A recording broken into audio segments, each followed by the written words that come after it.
റഹീമിന്റെ മോചനം സംബന്ധിച്ച് കോടതി നടപടികളൊക്കെ പൂർത്തിയായി നിർണായക വിധി ഉടൻ ഉണ്ടാകും. മോചന ദിനം പ്രഖ്യാപിക്കും. വി എസ് രഞ്ജിത്തിന് നമുക്കൊന്ന് മൈക്ക് കൈമാറാം. രഞ്ജിത്ത്, അതിന്റെ കൂടുതൽ വിവരങ്ങൾ കൈമാറാം. ഇപ്പോൾ അല്പസമയം മുമ്പ് KMCCയുടെ നേതാവും അതുപോലെ തന്നെ ഈ നിയമസഹായ സമിതിയുടെ ഭാരവാഹിയുമായിട്ടുള്ള അഷ്റഫ് നമ്മളെ ബന്ധപ്പെട്ടിരുന്നു. അദ്ദേഹം പറഞ്ഞു കോടതി നടപടികൾ ഇന്ന് നവംബർ 17 നിർണായക കോടതി നടപടികളാണ്. ആ കോടതി നടപടികൾ പൂർത്തിയായി. ഇനി കോടതിയുടെ വിധി വരാൻ മാത്രമാണ് ബാക്കിയുള്ളത്. അതായത് ഏകദേശം കൊടുത്ത പണം എന്ന് പറയുന്നത് നമ്മളറിയാം, കേരളം മുഴുവൻ പിരിച്ച പണമാണ്. ആ പിരിച്ച പണത്തെ സംബന്ധിച്ചൊക്കെ വലിയ വിവാദം ഉണ്ടായിരുന്നു. ആ വിവാദങ്ങളൊക്കെ അവസാനിപ്പിച്ച് നീണ്ട വർഷങ്ങളുടെ കാത്തിരിപ്പിനൊടുവിൽ അബ്ദുറഹീമിൻ്റെ മോചനത്തിന് ഏത് തീയതി കുറിക്കപ്പെടും എന്നുള്ള തീയതി ഇന്ന് അറിയാൻ സാധിക്കും. ഇന്നാണ് ആ നവംബർ 17.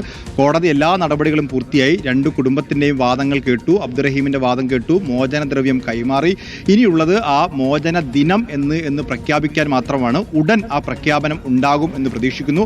കഴിഞ്ഞ ദിവസമാണ് അബ്ദുറഹീമിൻ്റെ മാതാവ് സൗദിയിൽ പോയി അബ്ദുറഹീമിനെ നേരിൽ കണ്ടു. അപ്പോൾ അബ്ദുറഹീം കൃത്യമായി കാര്യങ്ങൾ പറഞ്ഞിട്ടുണ്ട്. റിയാദിൽ, നമ്മൾ കേരളത്തിലുള്ള പോലെയല്ല, റിയാദിൽ പല സംഘടനകൾ ചേരിതിരിഞ്ഞ് ഇക്കാര്യത്തിൽ വലിയ തർക്കങ്ങളൊക്കെ നടത്തിയിരുന്നു. ആ തർക്കങ്ങൾക്കൊടുവിലാണ് നിയമസഹായ സമിതി കഴിഞ്ഞ ദിവസം വാർത്താ സമ്മേളനം നടത്തി അവർ പിരിച്ച പണത്തിൻ്റെ കണക്ക് കൃത്യമായി പറഞ്ഞു. 36 കോടി രൂപ അവർ കൊടുത്തു. ഇനി 11 കോടി രൂപ അവരുടെ അക്കൗണ്ടിലുണ്ട്.